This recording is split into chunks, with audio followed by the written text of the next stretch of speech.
Covenant believe that what they call the silent Cartographer is somewhere under this island. The Cartographer is a map room that will lead us to Halo's control center. The island has multiple structures and installations. One of them contains the map room. We're approaching the LZ. It's gonna be hot. Get set to come out quick. Touchdown! Hit it, Marine! Go, go, go! Alright, hello everyone, welcome back to Let's Play Halo Combat Evolved Anniversary.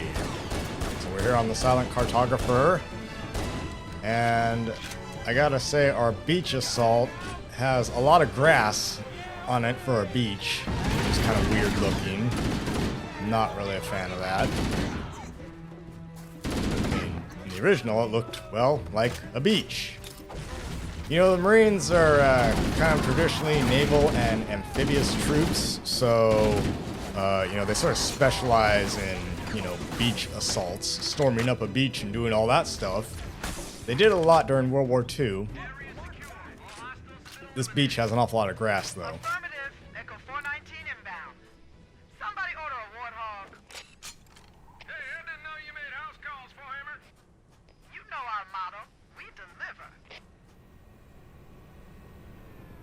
You know, I just noticed that Foehammer dropped us off on the beach, then she left and very quickly got that warthog, and now she's dropping it off for us. Okay, let's move out. Let's go find the map room that will show us the location of Halo's control center. Alright, well, let's do it, huh? I guess I could talk a little bit about the dropship that we're flying around in. This aircraft that we're going from place to place in is known as a D-77H TCI Pelican. That actually stands for Dropship 77 Heavy Troop Carrier Infantry. It's manufactured by none other than Mizria Armory. The standard model has been in use for decades throughout the Human Covenant War. It's basically a tactical aerospace craft used for deploying troops, equipment, and supplies between a spaceship and the surface of a planet. So yes, it is capable of both atmospheric and exo-atmospheric flight. The standard D-77 model can theoretically hold 30 personnel, but it normally carries 10 to 14 fully equipped troops on the side-mounted benches.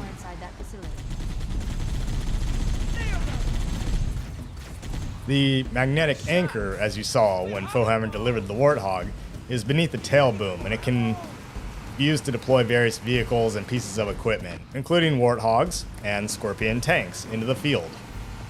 Overall, the Pelican dropship itself has a length of 110.9 feet, a width of 82.9 feet, and a height of 36.5 feet. Nominally, they weigh around 152 tons. Whether that's fully loaded or like empty weight or whatever, I don't know. Now, despite appearances in-game, they're, in real life, if you were to compare those dimensions to an aircraft, they'd be roughly the size of a C-130 Hercules. Now, if you've ever seen one of those in real life, they're relatively large. I mean, they're not like a C-5 Galaxy or whatever, you know, but I mean, they are a fairly large airlifter, a C-130, which has been in service like forevers. Covenant are putting up a real fight. But yeah, I mean, it doesn't look like it, maybe because you're like an 8-foot tall, you know, guy in an armored suit, but, you know, a Pelican is actually the size of a C-130 Herc. Don't let them lock the doors. Bummer, they locked the doors. Interesting. I underestimated the Covenant's understanding of Halo's subsystems. They've locked the doors, and we don't have enough firepower to get through them. Cortana to Keys. Go ahead, Cortana. Have you found the control center? Negative, Captain. The Covenant have impeded our progress. We can't proceed unless we can disable this installation's security system. Understood. We're still en route to the objective. I may be out of contact when we get there. Here are your orders. I want you to use any means necessary to force your way into the facility and find Halo's control center. We have to get to the center before the Covenant, and failure, people, is not an option. Alright, just Echo grabbed 419 a to ground overshield team. there. I'll stay on station and keep an eye out for Covenant folks. Second squad, ready to roll as soon as everybody's topside. LZ looks secure, sir. Nothing moving. Good luck, people. Keys out. Alright, well thank you, Captain. It looks like there is a path into the interior of the island. Alright, now, We need to find normally a the security override Pelican to get has a the door configurable armament package, which can include one M370 70mm autocannon mounted under the chin, and 2 Anvil air-to-ground missile launchers under each wing. There's also the option for an M247 general-purpose machine gun to be mounted in the rear cargo bay. That said, we never see any of those actual weapons in this game on any of the Pelicans, nor do we see them ever being used, at least for Halo Combat Evolved. The Pelicans do boast dense ablative armor plating for surviving deployments into enemy-held territory.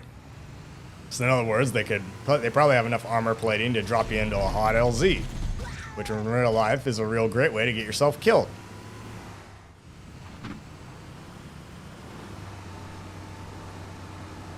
Alright, now there is a way to squeeze this warthog in behind this tree, but I'm going to take out these enemies first.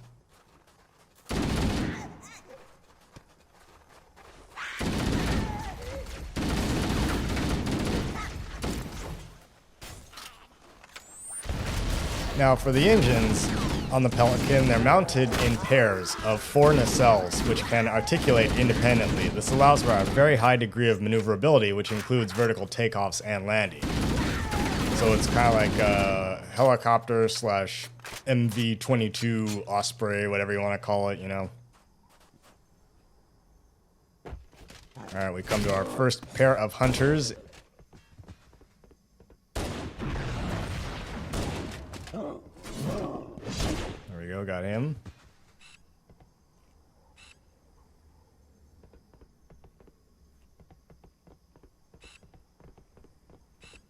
And there's some jackals. Now there are multiple variants of the D-77 dropship in different configurations, but the D-77H TCI differs mostly in that the cockpit seats for the flight crew are vertically staggered in tandem, with the co-pilot sitting above and behind the pilot. The Pelican we are most commonly ferried around in, callsign Echo 419, is flown by Captain Carol Fohammer Raleigh of the 23rd Naval Air Squadron attached to the Pillar of Autumn. Oh, come on, let's get this guy. Let's get those Viet Congs.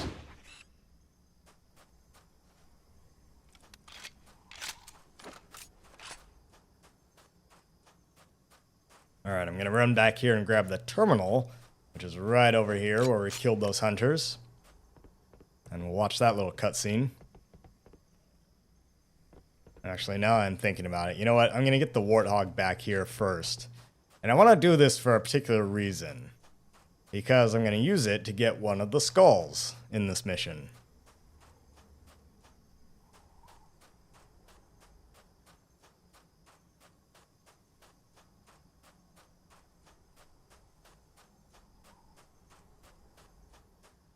So this takes a little bit of doing, but if you drive the Warthog forward to the left side of the tree, you can kind of maneuver back and forth, steer back and forth, and eventually you can kind of finagle it back there.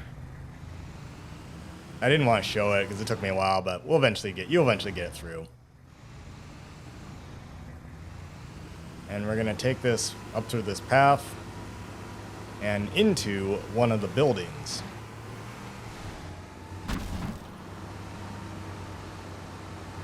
Now you don't have to use the Warthog to get this skull. I'm simply doing it because I find it to be the easiest way to do it.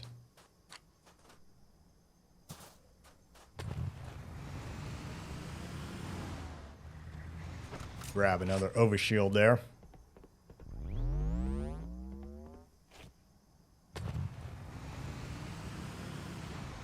Alright, let's get the terminal.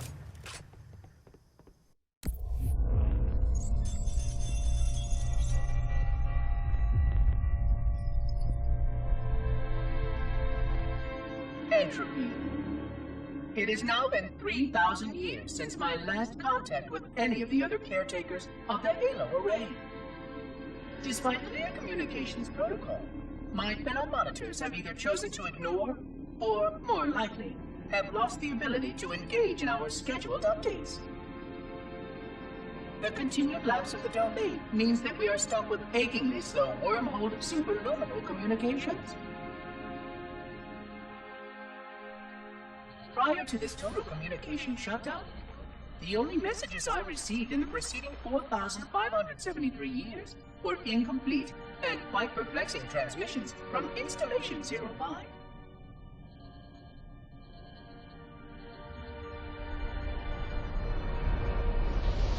I suspected that Monitor 2401 Penitent Tangent was not functioning correctly for some time before his messages ceased. I have logged my concerns about his ability to perform his duties. At this point, however, I'm not sure who I file logs for. 2401 may be destined for madness. There are fail-safes for this, I know. I hope they work. I will continue to visit the projection systems at the assigned dates. Perhaps the other monitors are dealing with interfering galactic phenomena or unexpected system failures. 3,000 years of system failures. Indeed. In the meantime, I have exhausted all scheduled research activities assigned by the Council. Once those experiments were complete, I shut down all Sentinel function and put myself into a state of significant hibernation to measure performance of the installation with negligible upkeep.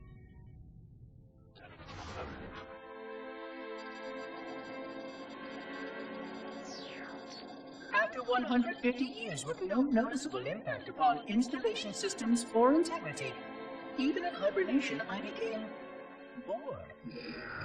This was quite troubling, as I was led to believe I was not capable of such a state. This was one of the gifts I was promised, an end to strife. I am aware of the dangers of a system such as myself losing operational focus. Quite troubling. I wonder if my fellow monitors are experiencing similar states, or if this is because of my particular path to this installation. For amusement, I have begun a series of experiments involving the evacuation of all matter from contained sections of my installation. By measuring the geologic effects of exposure to the vacuum of space and the eventual biological recovery of these sections, I anticipate getting valuable insight into emergency response scenarios in case of sentient proximity warning.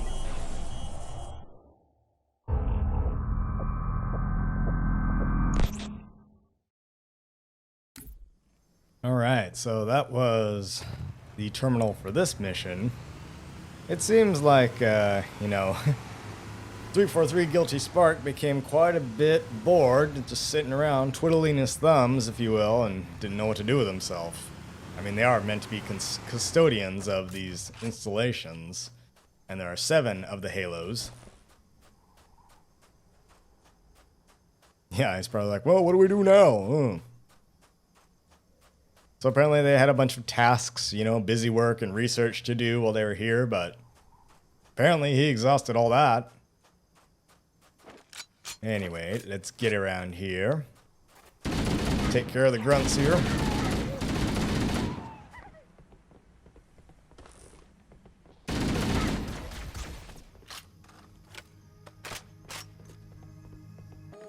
Alright, let's just speed up through here. And we'll get this puppy inside the building.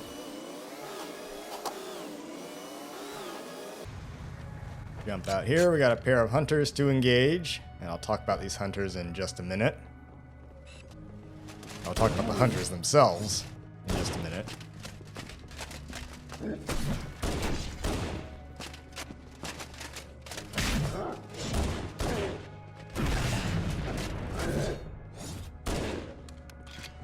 Man, that took me a while. Now, to get the Warthog in this room, it helps if you actually back it in over those containers. it actually does well getting over large obstacles if you back it up over it rather than try to drive forward over it. And you can, again, just steer back and forth and you'll get it around it.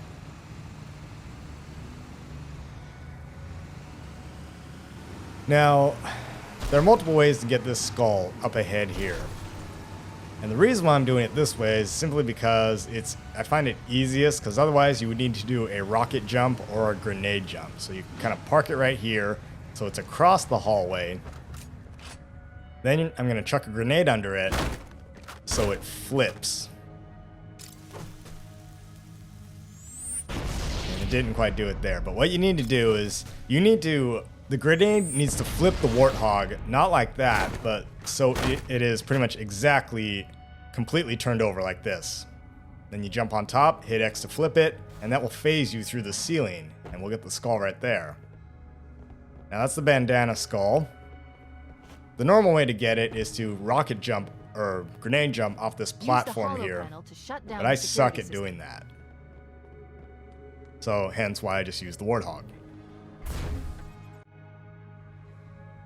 Now the bandana skull that we just picked up is kind of a nod to a Metal Gear Solid. It gives you infinite ammo.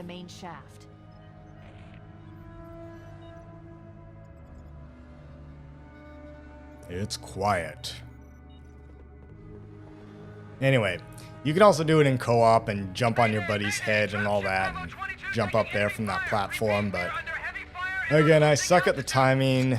I don't have a friend to play with. I don't have any friends. I don't have a friend to play with, and I suck at the timing for grenade jumps and rocket jumps, and I tried and tried and tried, and I just could not, grenade jump up there, so I'm like, screw it. I'm going to try the warthog flip way. So I found that that's the easiest. But again, the trick to that is to make sure that the grenade flips the warthog completely over. So like the undercarriage is basically facing straight up. It can't be angled. Yeah, otherwise when you flip it back over, it's not going to phase you up through the ceiling. Chief, Bravo 22 was bringing us some heavy weapons. After I saw we were up against hunters, I thought you could use them. Let's move down the beach. Keep an eye out for any cargo we can salvage. Alright, well I believe that crashed Pelican right down there is actually Bravo 22 that we just heard calling out a mayday. And indeed, it does have heavy weapons. It's got lots of ammo, another warthog, and a rocket launcher.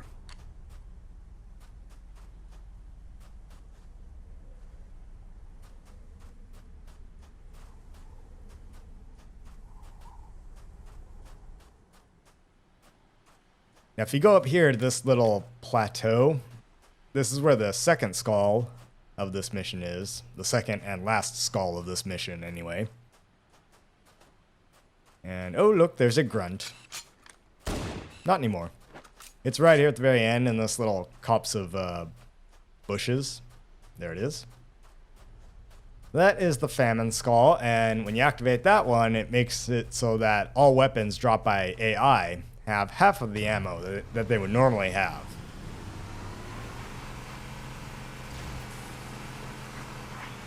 Alright, let's drive back around here, pick up some more Marines, and then we'll get back and find the silent cartographer.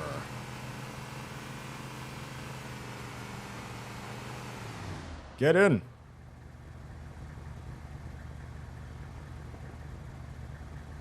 And of course, I'm sure many have noticed that the armor and uniforms for the Marines are quite a bit different from the original Halo Combat Evolved. The Anniversary Edition, for whatever reason, I don't know why, but it switched their armor to be like the UNSC Army troops that are commonly found in like Reach, Halo Reach, that game.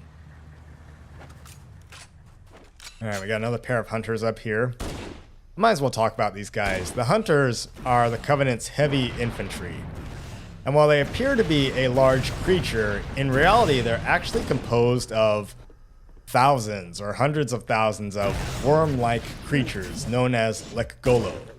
A single worm by itself doesn't really demonstrate much intelligence, but colonies of Lekgolo worms can form themselves into larger creatures and operate with a gestalt intelligence, that is, an intelligence that is the sum of their parts. Once a collective gestalt is formed, they communicate via hormones and bioelectrical connections. Even several dozen of them bound together show an exponential increase in intelligence. Now, upon discovering them, the Covenant actually cultivated several gestalt forms and used them to control machines, such as scarabs or harvesters, and formed them into heavy infantry units known as hunters. The type of Lekgolo used for forming hunters are actually known as Ngalekgolo, which I hope I'm pronouncing right. The hunters are clad in heavy armor, mounting a fuel rod gun on their right arm and a dense Pavis shield on their left arm. Always appearing in pairs, if you get close, they'll attempt to charge at you and batter you to death with their shields.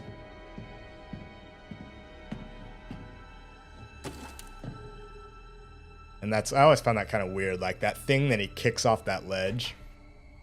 Looks like it's something that normally should be there on the very end of that ledge in Combat Evolved, but it's clearly something deliberately placed there in the Anniversary Edition.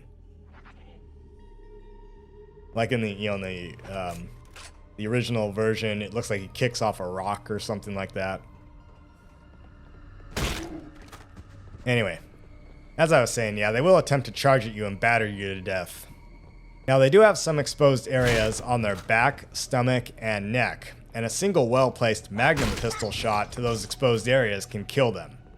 However, when you kill one, the other will pretty much go berserk and charge at you, since they're very protective of the other pair, indicating that they form a very close bond or kind of, some kind of relationship with each other. The Lekgolo themselves hail from the moons and rings of the gas giant Sphere 5, also known as Te. The Covenant discovered them almost by accident while surveying the debris fields of several Forerunner orbital installations. Numerous Lekgolo colonies were thriving within the remnants of these structures. So that's how the Covenant found them. Originally, they didn't really know what to do with them, but, they did some studies and found out, oh, they are useful when you gather up a whole bunch of them and cultivate a whole bunch of colonies. So they sort of selectively bred them, and there are different kinds of Lekgolo that exist within the Covenant for various purposes. The ones that make up hunters are simply known as the Lekgolo, or the Ngalekgolo, I should say.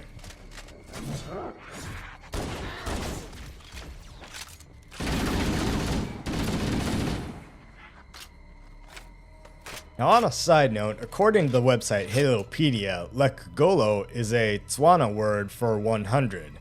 Now, obviously, that's referring to the many forms of the worms that compose it. And Tswana itself is a Bantu language spoken in southern Africa. Damn it. Okay, people, we got company coming. Let's set the table. Engage enemy forces on site. It'll be easier to hold them off from inside the structure. Can you get inside? Negative. They're closing in too fast. Negative. Chief, you gotta find the Cartographer. We'll keep him busy as long as we can. Give him hell, Marine. We'll be in a tight spot if we don't get out of here before additional reinforcements arrive. Let's find that map.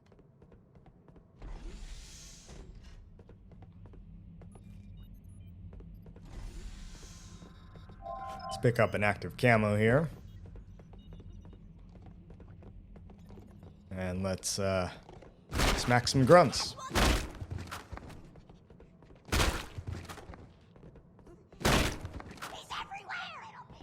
That's right, he's everywhere.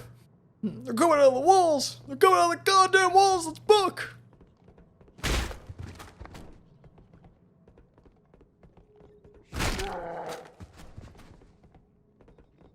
Yes, Master Chief, also a stealthy ninja assassin.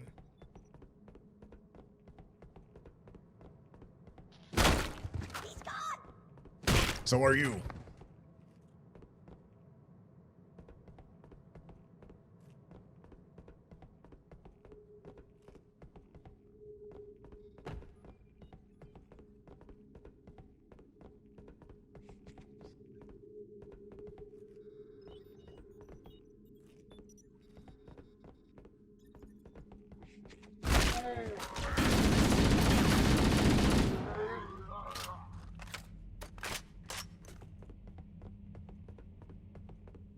There. That hollow panel should activate the map. Analyzing.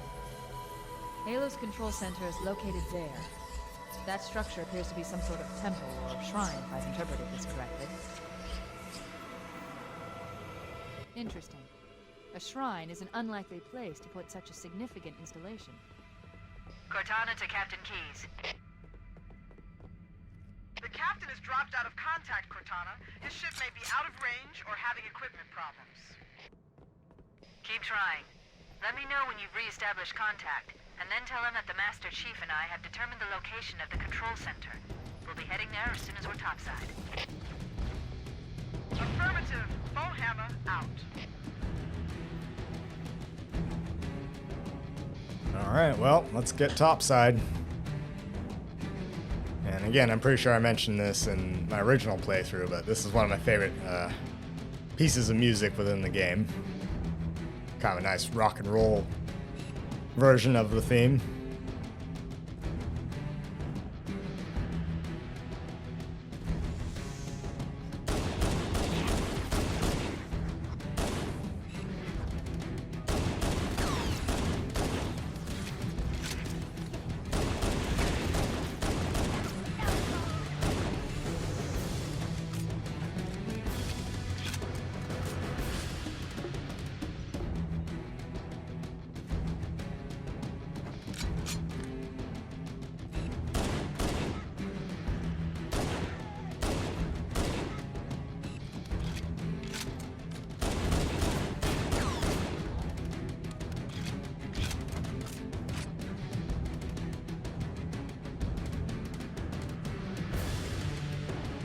Again, the inside of the structures with the Anniversary Edition, for one thing, they're very brightly lit. It removed a lot of the darkness, and it kind of removes some of the mysterious ambiance of them, to be honest. Again, just they're covered in lines and things like that, and just the textures make it look so busy and stuff. Yeah. I mean, in a way it looks nice, but at the same time, it's like, why? Why do they feel the need to put all this new texturing on it?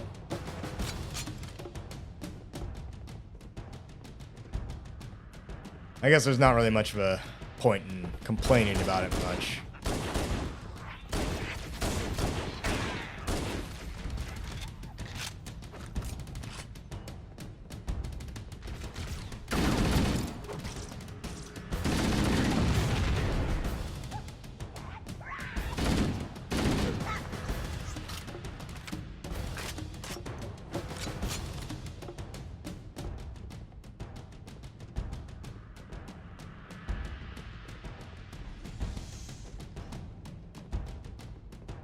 Maybe I can sneak up on this guy. Nope.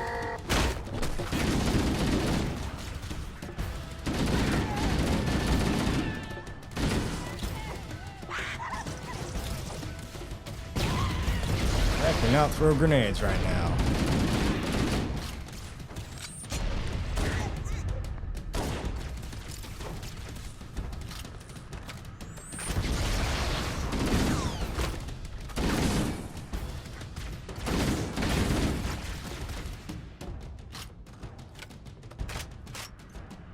Alright, I'm gonna switch out my pistol here, or my assault rifle, for I want a plasma pistol.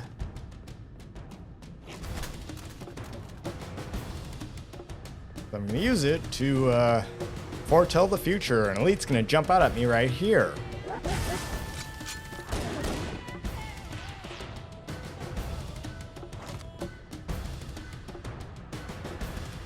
Alright, let's grab my my weapon there.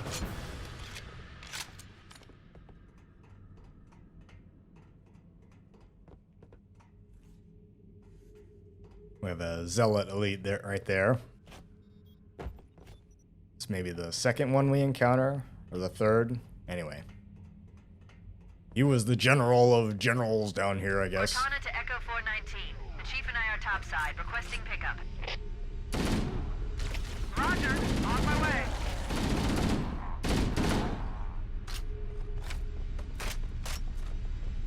Well, those Marines are dead, I'm afraid. Where is he? There we go. so got him.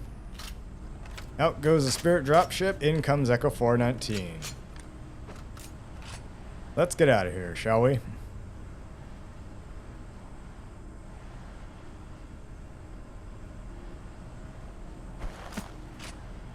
Let's get moving. Foehammer, here are coordinates and a flight plan I've worked out. Cortana, these coordinates are underground. The Covenant did a thorough seismic scan, and my analysis shows that Halo is honeycombed with deep tunnels, which circle the whole ring. I hope your analysis is on the money, Cortana. This pelican won't turn on a dime. Look on the bright side, Foehammer. The last thing the Covenant will expect is an